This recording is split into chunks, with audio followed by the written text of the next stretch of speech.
अस्सलामुअलैकुम साथियों, हमारे यूट्यूब चैनल पर आपका इस्तकबाल है।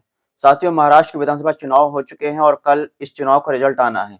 ऐसे में एग्जिट पोल का दौर भी चालू है। तमाम चैनल अपने-अपने एग्जिट पोल दिखा रहे हैं। किसी एग्जिट पोल में महायुति की सरकार बनने तो किसी में महाविकास आघाड़ी की, तो किसी एग्जिट पोल के अंदर ऐसा आ रहा है कि छोटे दल और निर्दलीय मिलकर सरकार बनाते हुए नजर आ रहे हैं। साथियों, आज हम आपके पास सैयद मोइन साहब, एमआईएम पार्टी के पूर्व प्रदेश अध्यक्ष सैयद मोइन साहब नांदेड़ दक्षिण से चुनाव लड़ रहे हैं। हम उस सीट का एग्जिट पोल लेकर आपके बीच आए हैं। जी हाँ, सैयद मोइन साहब से आप सब वाकिफ हैं। सैयद मोइन साहब के बात करने का लहजा, उनके भाषण देने का लहजा अकबरुद्दीन ओवैसी साहब से मिलता जुलता है। तो सैयद मोइन साहब के सीट के बारे में बात करें तो सैयद मोइन साहब की सीट नांदेड़ साउथ सीट है। इस सीट पर लगभग 24% मुस्लिम वोटर्स हैं और इस सीट पर एमआईएम पार्टी काफी ज्यादा मजबूत रही है और एमआईएम पार्टी यहाँ पर अच्छा वोट पाती रही है। इस बार एमआईएम पार्टी ने यहाँ से सैयद मोइन साहब को टिकट दिया है। सैयद मोइन साहब के साथ साथ इस सीट के अंदर कांग्रेस पार्टी ने अपने मौजूदा विधायक को टिकट दिया है। शिवसेना का उम्मीदवार एकनाथ शिंदे शिवसेना का उम्मीदवार भी यहाँ पे है। वहीं भाजपा का एक बागी उम्मीदवार भी इस सीट पर चुनाव लड़ रहा है। वहीं वंचित बहुजन आघाड़ी से फारूक अहमद भी इस सीट पर चुनाव लड़ रहे हैं। तो पहले हम आपको बता देते हैं कि इस सीट के अंदर कौन कौन किस पार्टी से प्रत्याशी है। तो पहले यहाँ पर प्रत्याशी हैं आपके मोहन राव, कांग्रेस के मौजूदा विधायक हैं। वो मोहन राव इस बार फिर कांग्रेस पार्टी के प्रत्याशी हैं। दूसरे तिडुके आनंद तिडुके शिवसेना के उम्मीदवार है। एकनाथ शिंदे वाली शिवसेना जिसका भाजपा से गठबंधन है, उसके वो प्रत्याशी हैं। वंचित बहुजन आघाड़ी से फारूक अहमद प्रत्याशी हैं। वहीं निर्दलीय प्रत्याशी दिलीप कांड कुर्ते जो भाजपा के बागी प्रत्याशी, भाजपा के ये हैं लेकिन वो निर्दलीय चुनाव लड़ रहे हैं, ये हैं। और एमआईएम पार्टी से सैयद मोइन साहब इस बार उम्मीदवार हैं।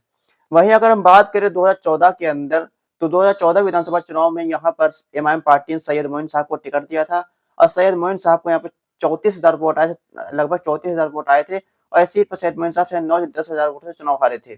तो 2014 का जो विधानसभा चुनाव था उसका हम पहले आपको रिजल्ट बताते हैं।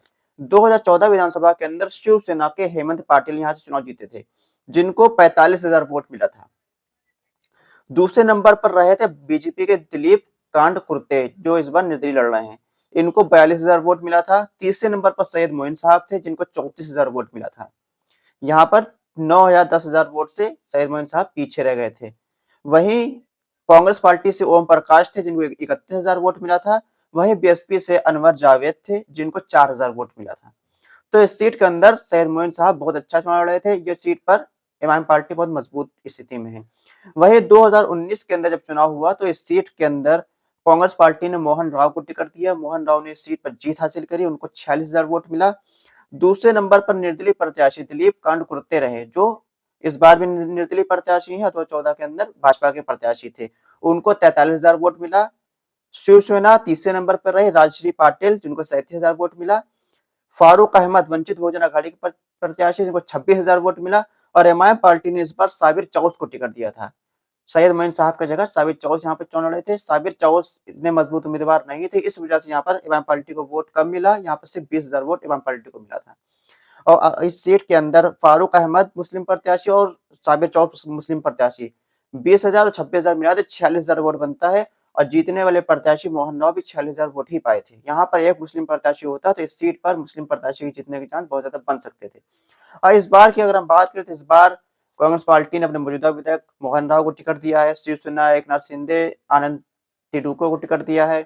वंचित ने एक बार फिर फारूक अहमद को टिकट दिया है। निर्दलीय के तौर पर दिलीप कांड लड़ रहे हैं और एमआईएम से सैयद मोइन साहब लड़ रहे हैं। तो अब बात करें मुस्लिम प्रत्याशी की यहाँ पर, तो पिछले बार जो मुकाबला था वो सैयद मोइन साहब नहीं थे, वहां पर साबिर चौस थे।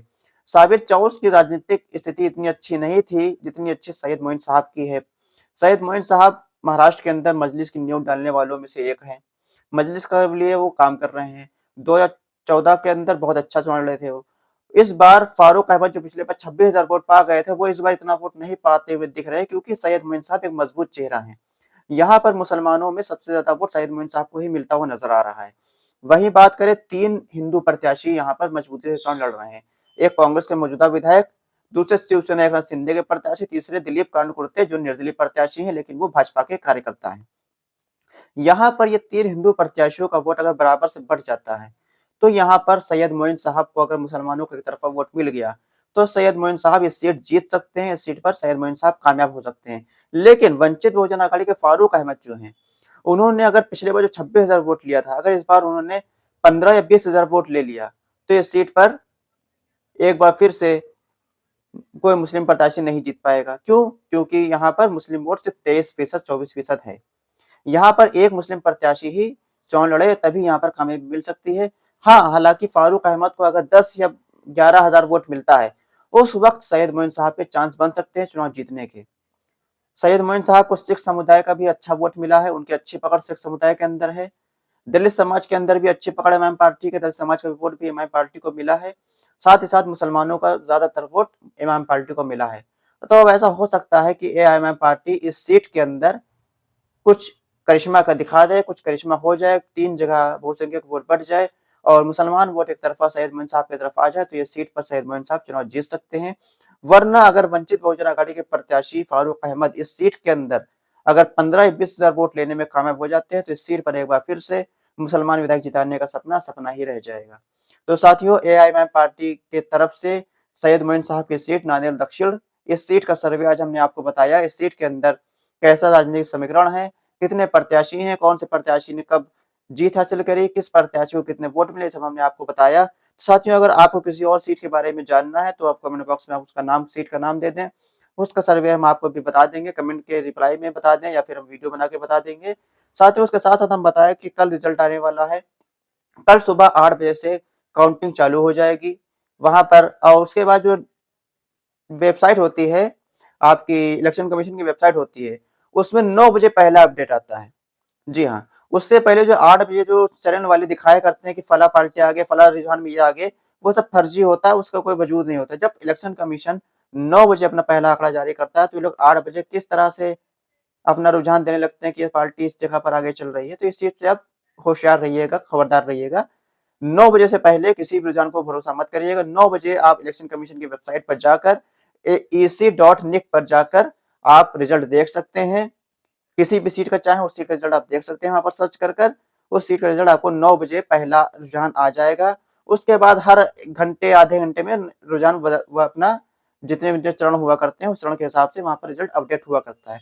तो साथियों, सैयद मोइन साहब की सीट के बारे में बताया। सैयद मोइन साहब की सीट भी कांटे की टक्कर है। इस सीट पर सैयद मोइन साहब के जीतने के चांस 20% है। वही 80% चांस इस बार यहाँ पर बहुसंख्यक समाज के उम्मीदवार को जीतने के बन रहे हैं।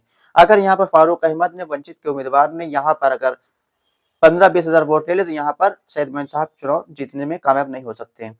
वंचित बहुजन अघाड़ी के अध्यक्ष प्रकाश अम्बेडकर साहब ने आज एक ट्वीट किया। ट्वीट के माध्यम से उन्होंने बताया है कि हम सत्ता पक्ष के साथ जाएंगे, सरकार किसी की बने, अगर हमारे विधायक को जीत कर आते हैं तो हम सत्ता पक्ष के साथ जाएंगे।